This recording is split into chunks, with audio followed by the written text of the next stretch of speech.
Steve Peterson here with Infinity Investments, and you're going to get a lot of value out of this video because I'm interviewing Chris Horton from the Black Entrepreneurs Project.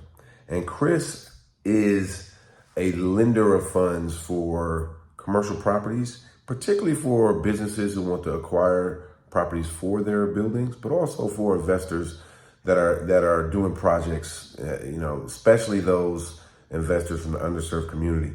And so Chris has a passion for finance, but he also has access to a whole lot of capital.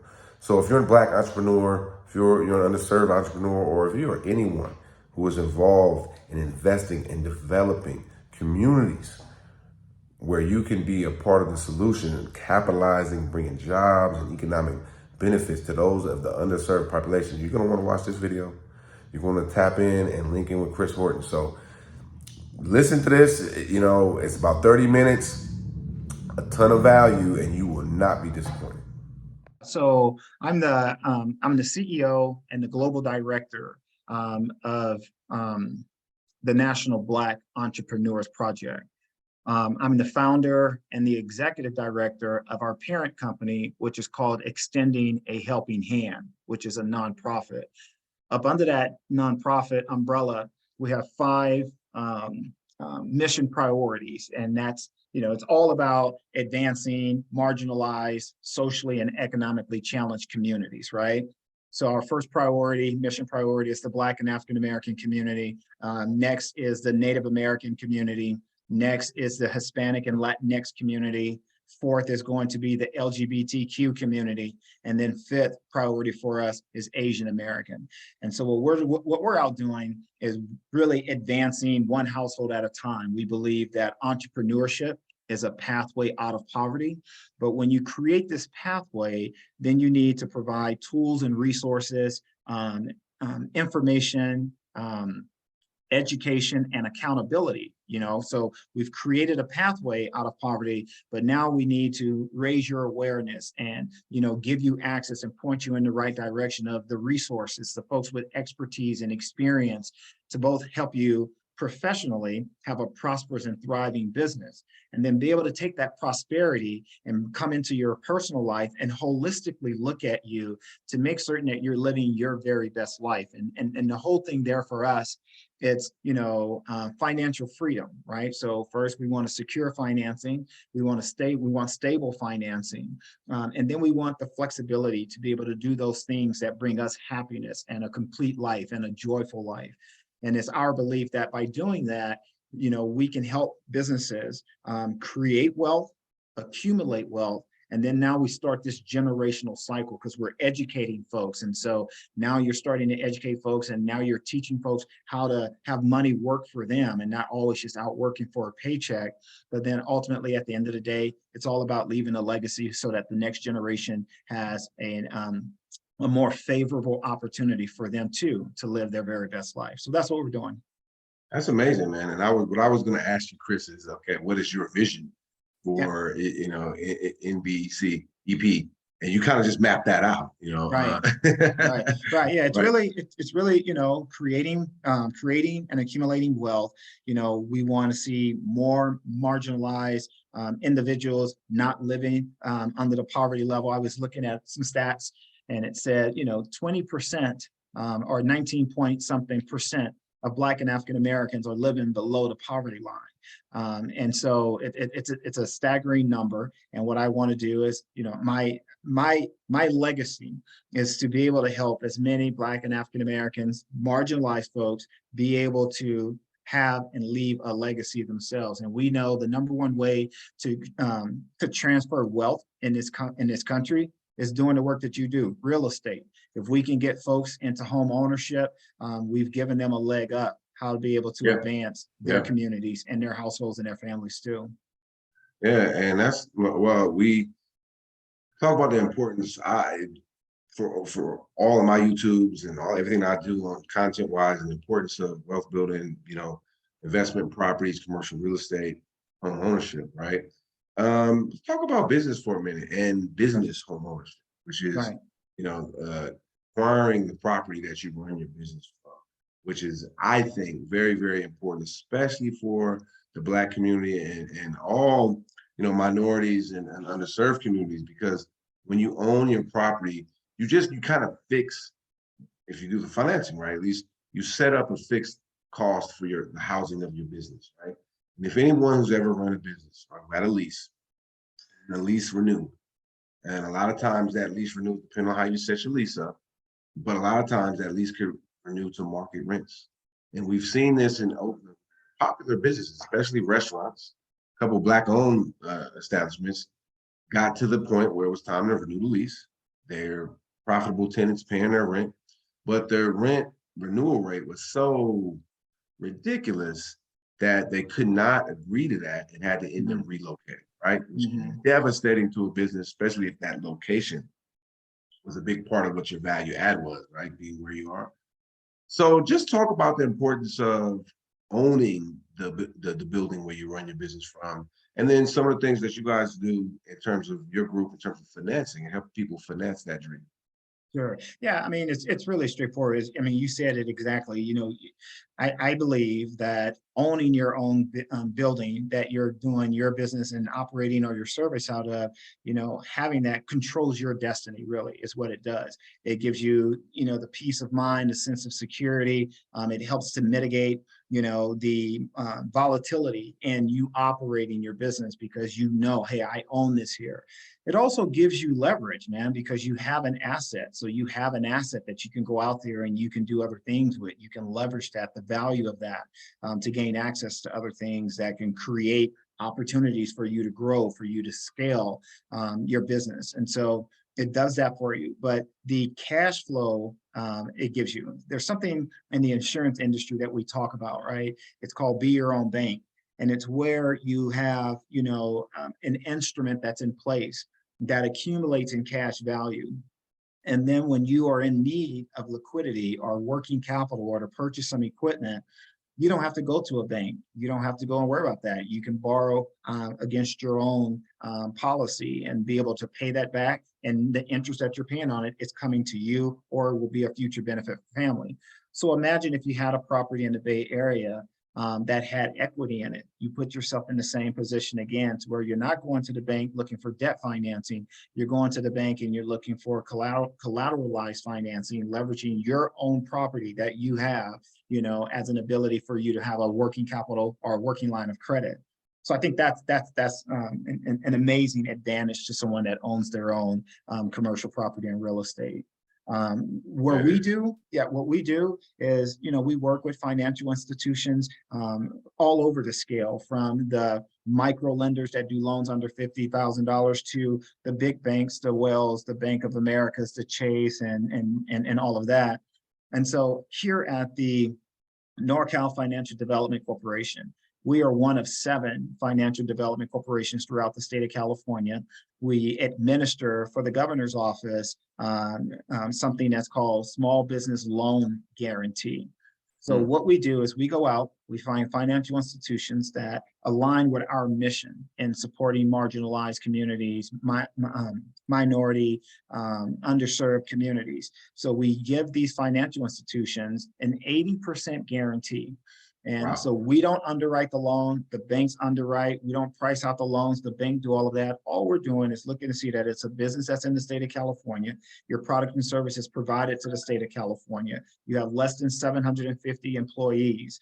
What we don't do is easy for me to say, as opposed to what we will do. What we won't do, we don't do check cashing, we don't do cannabis, we don't do the adult entertainment industry, and we don't do gaming, right? Most everything else is going to fall within our ability to extend an 80% guarantee to this financial institution. The guarantee is maxed out at $5 million.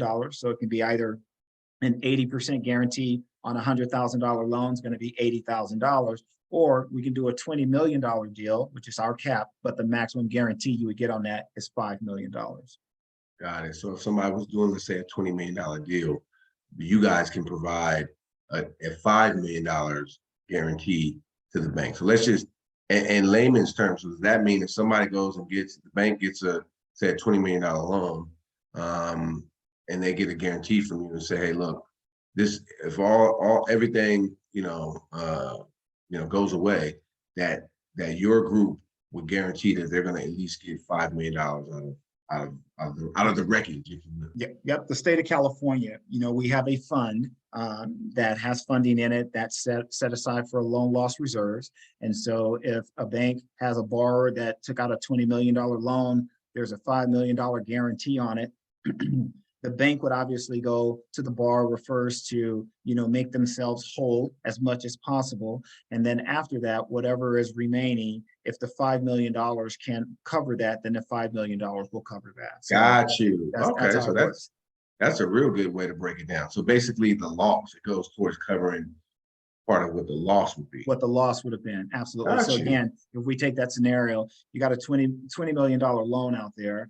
The borrower defaults, but the borrower only had $5 million in, liquidable assets. So there's a $10 million deficit there. The small business loan guarantee would come in and pay $5 million of that outstanding $10 million. And I think the significance of that, especially for loans that require like a personal guarantee, right, is that if there's that big of a loss, an entrepreneur can make that up, or the lender can at least be maybe not made whole, but they could take a big chunk out of that loss, and maybe that prevents them from trying to go after the personal assets. Absolutely. Of the entrepreneur, right? Absolutely. Yep. It makes a lot of sense, man. So it's in a way. And tell me if I'm right or wrong. In a way, it seems like what you guys are doing is very similar to what FHA does for residential loans. Right. So they guarantee the loan for an amount, and then that just gives the lenders more incentive upon lending. Now, absolutely. Here's a tough question, man. Do you see, we know this concept of redlining. I know a big part of what you guys are doing is working to eliminate that. At least what you do day to day works towards getting rid of that whole concept. But we know that redlining is this. It existed heavily in the past. In fact, there was an article recently, I think City National Bank, just after a big settlement, they were accused of redlining. A lot of people, especially Black folks, a lot of marginalized, but especially Black folks, have had to deal with this. I've dealt with this as a broker, as an investor, significantly, where lenders is coming and say, hey, look, we're not making a loan in this area.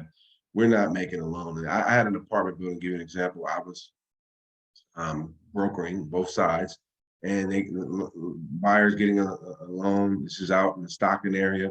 And the people came back and said, well, look, there's just too much poverty in the area. And this is literally what the lenders told us, is our underwriting guidelines is that, the income is way too low for us to make a loan.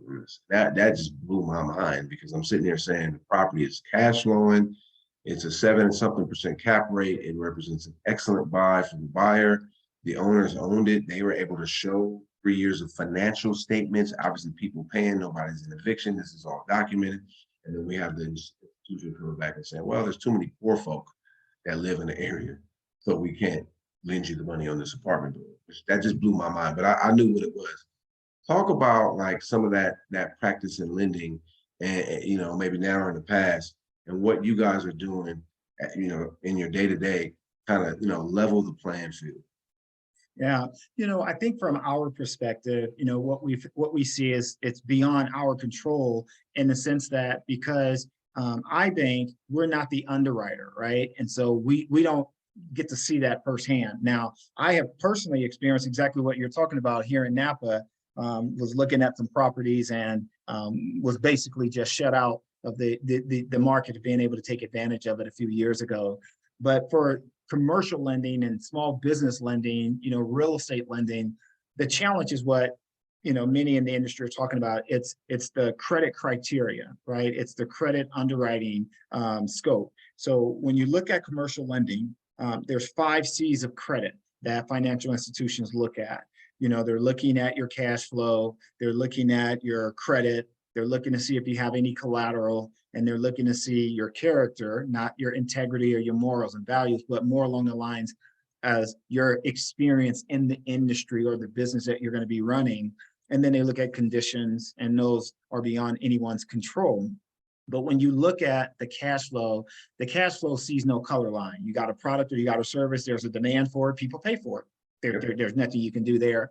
But the other 2 areas is where you really find there's the lack thereof flexibility for marginalized, minority, underserved communities when you talk about credit and when you talk about collateral, right? As you and I both know, many minorities don't have collateral. We don't own a piece of property. Many of us don't have assets that we can pledge as a personal guarantee. The other side of it is, for whatever reason, and I always ask the questions about this here, the psychology around money in minority communities is that we end up running up a lot of debt and credit, right? And so then we get left out of the opportunity to take advantage of being able to get, financing to buy real estate, or to even get, a small working line of credit. So I think there are many folks and organizations out there that are looking at doing something different. We are looking at, coming up with different lending criteria where we don't take a look at your FICO score. It's not part of the equation. We're not taking a look at if you have collateral, if you don't have collateral. We're really looking at the individual, and we're looking at a solid business plan, a value proposition, a market niche, so to say. So that's what again, because we're not underwriting, we're not getting involved with that, and we're not experiencing that. Financial institutions, are really driven by their CRA, Community Reinvestment Act credits. And so that's what we do. We encourage more financial institutions to say yes when they normally wouldn't have. So to imagine having a minority individual, walking into a financial institution saying, I want to borrow, $250,000, $500,000, but I also have an 80% guarantee. You've just sparked the person's ability to get that financial institution to say yes. Right. That guarantee out there. And that's kind of when I was asking that question. I know a lot of, financiers, companies, they'll legally redline, but they have areas that they like to invest in or put money in, and they have areas that they don't like. Right. In an area like where I'm at in East Oakland, I do a lot of my business. That's historically, just been decimated by that. Lenders not wanting to lend in this particular area, although the area is really starting to change and develop, right? And it sounds like you guys. I mean, if somebody could come to a lender and say, "Look, I'm working with NorCal or Chris. We've got this 80% guarantee. I've got a great business plan. I've got a great property. I've got the means to go get it done." It would seem as though that what y'all are doing is helping to bring capital to these areas, right?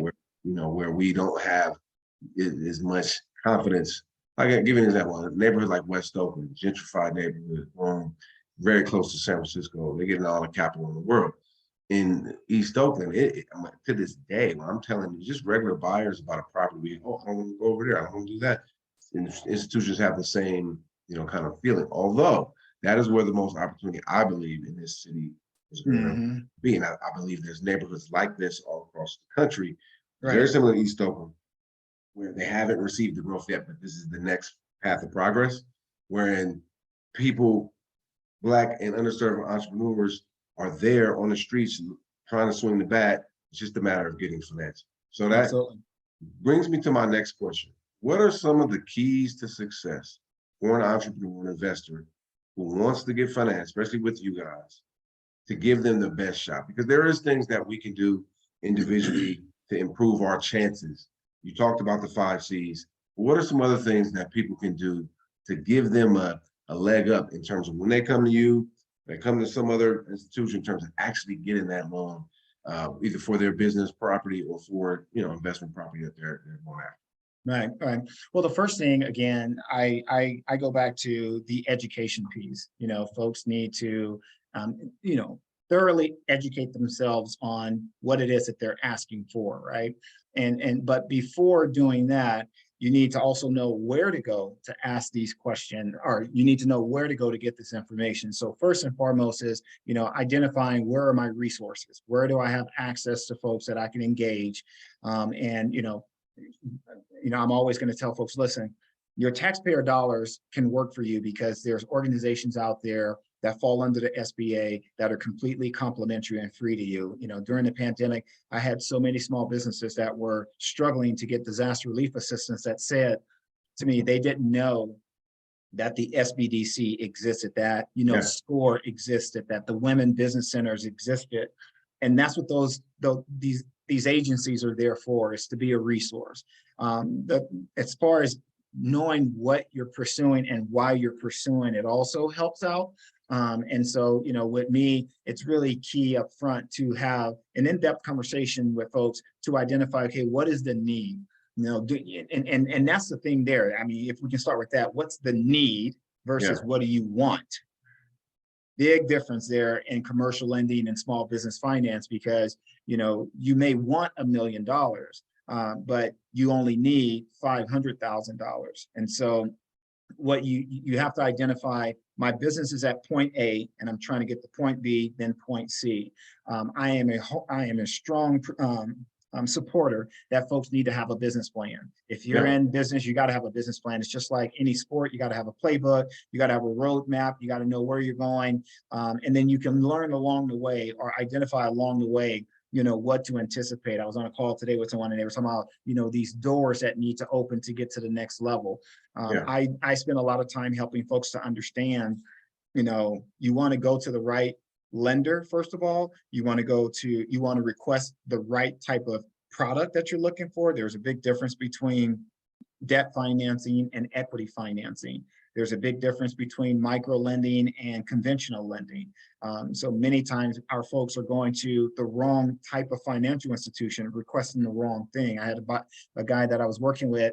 He was looking for, I think it was 125,000, and the lenders that he was pursuing, because of how they said their underwriting criteria was, he was going to them and they were micro lenders. So you're looking for a loan at a lender that their max is $50,000. Every one of those lenders are all going to say no to you, but they're not going to tell you why. They're just going to say, you don't fit, you don't qualify for the loans that we offer. And so being able to engage with someone and have that conversation and make certain that you're giving yourself the most favorable outcome.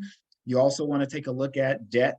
If you're extremely, overextended financially, debt service coverage ratio, you deal with that all the time. So understanding that, and then being smart about, decisions that you've made that may have ended up with derogatory credit, so taking a look at that really keeps us out of the game also. So that just some things like that. I think the number one thing is identifying, where do I go to get help that I need, or the guidance that I need, and then educating yourself and having a real in-depth conversation with those folks that you're talking to. Yeah, absolutely.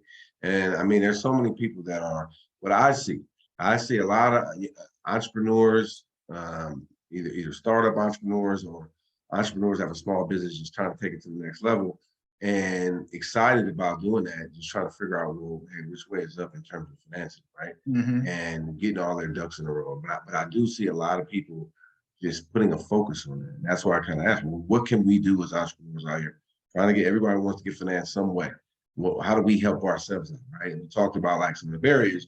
You guys are helping to break those barriers. Then it goes into, all right, what are we doing? Pick the person who needs the capital, right? Or wants the capital, or both, right? A little bit of both, right? What are we doing? And so you map that out very detailed. And so as we're going to wrap up, I wanted to ask you, just as, professionals in the business, people listening on YouTube or wherever you might be getting this content at, how do we help you to get the word out, man? Because like, for instance, when we talked, first off, you explained to me what you're doing at SBDC. I didn't even know what it was. I've heard of NorCal, I've heard of it, and you kind of clarified me more about what you guys do there. But how do we help you and your vision to get the word out? Because I think that's the biggest thing. A lot of people don't know that all these programs, or if they do know, they don't know where to go or who to talk to. You know what I mean? So how do we go about helping you out with your vision and thus helping the entrepreneurs and the business owners and investors?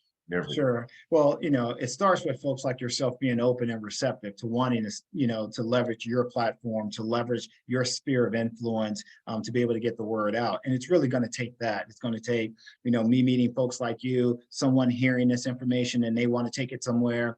You got your local chambers of commerce, you have your ethnic chambers of commerce. Our game plan has been the SBDC, or the SBA resource partners. I am a huge fan of SBA and the resource partners. Number one reason why I'm a huge fan there It's because your taxpayer dollars have already paid for it. There's no out-of-pocket cost for you. Every year that you pay taxes, you're paying to have your own business consulting firm. People just don't know that. You just don't know. So Right. you got a consulting firm that can help you from ideation to start a business, to grow a business, to have a mature, standing, profitable, prosperous business. Excuse me, to having a business that it's your exit strategy, it's your succession plan. All of that is covered with the SBDCs, with the SCORE, with the women business centers, with the veteran business outreach centers. And so it's really just that, and I know many folks have issues with trusting, government agencies. Then don't go there. But there are other local non-government agencies that are providing technical assistance as well. So that's really what we can do. So, I have two verticals. One is through the Black church, and the other is through my ethnic chambers of commerce, whether it be the Black Chamber of Commerce, the Hispanic Chamber of Commerce, the General Chamber of Commerce, the Asian Chamber of Commerce, the LGBTQ Chamber of Commerce. Those are great platforms, but we all just have to, if one person told one other person. And the neat thing about the National Black Entrepreneurs Project is that we're not here just for businesses. We're here for people. Yeah. That's what we're here for. It's advancing people where you are, what you're going through, what challenges, what barriers, what opportunities are there for you. And so we have those relationships, those public-private partnerships to where we can get folks connected so that, again, at the end of the day, so that folks are living their very best lives. Yeah, that's what it's all about. I mean, and I love how you broke that down. Is like what you guys are doing is for the people. Because at the end of the day, people are what makes companies, makes organizations, makes anything run, right? And a lot of times we get into a box of, especially as entrepreneurs, we have our vision, we have what we're trying to do, we have our goals and objectives, and we get wrapped into that. And we also are people, we all got lives, and we're trying to advance that forward. And I think that's the one thing that gets lost in small business world, especially small business world, because, we don't have, like, a lot of these big corporations, they have big budgets that are there. You know what I mean? A lot of small business, like, we create a budget. That is our money that we run a business off, that we live off, right? So we got to be real. Just to create a budget, number one, is a challenge. But number two is to sit down and really, map out what that means in relationship to the company, what that means in relationship to you and your family. Right. That's what I went to Goldman Sachs, they have a program called 10,000 Small Businesses. And it was a great program. And they're teaching us basically how to scale your company. And one thing that we were talking about, you just mentioned exit strategy, right? A lot of us small businesses never even thought about it. And we did that exercise. We went around and most of us didn't think about it or didn't know how to map it out, right? And so they're breaking this whole concept down. What they're saying is the big problem with small businesses, a lot of you guys use your business just as your personal, checkbook, right? Your personal expenses, and you're just building your business for your life. Right. Which is the case most of the time. When we can start thinking about, hey, are we building our business? Who and what are we building our business? It transcends just our life. Right. And then it requires things like succession, and it requires things like putting processes in place, requires things like the right capital. You know what I mean? And that's, I think, as you mentioned that now, as you broke it down, hey, we're trying to help people because it's people behind the companies, right? Absolutely. And we as the companies got to think about just beyond ourselves and our family about, hey, how is this company growing? We're not here just to make money first. You know what I mean? That should be a byproduct of us accomplishing the goal, accomplishing the mission, and living out our vision within the company, right? But it does require the right capital, the right partners, the right people that are in place. And I'm really glad that you could take this time out, Chris, and we can powwow for just a quick minute and talk about this and get a broader, understanding of, what you're doing at the National Black Entrepreneurs Project. And I wanted to ask you as we wrap, I'm sure you probably have a bunch of goals, but if there's one thing that you can get accomplished this year for NBEP, what would that be? Yeah, the one goal for me, and it would be specifically for here in the state of California, it would be to meet our goal of raising $100 million in capital for the state of California. And the reason why is because it will give us the ability to do some seed funding for some of these entrepreneurs, these creators, these founders of new businesses. And by doing that, it then will allow us to help start new businesses. It will allow us to help start new Black women-owned businesses. So that would be the number one thing that I would like to see us accomplish this year. Very confident that we're going to do it. But again, seed funding that we would get to and not invest, but to pour into a business. And then to take that seed funding and surround these entrepreneurs with the support system and what we've called is an ecosystem, right? So an ecosystem to help you through ideation and make those decisions and to encourage and inspire you to start this business. But then when you start that business, to have it grow and scale to where you're able to employ folks, you're able to pay people a fair wage. Because here's what happens is when we do that, now you have more businesses contributing to the tax basis of a community.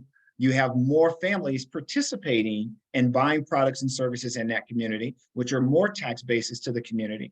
And when the tax base is strengthened in any community, what it does, it improves roads, it improves schools, parks and rec, retail, and housing, right? When you do that, now you have communities around this country that minorities want to live, work, and play and raise their family. That's what we're doing.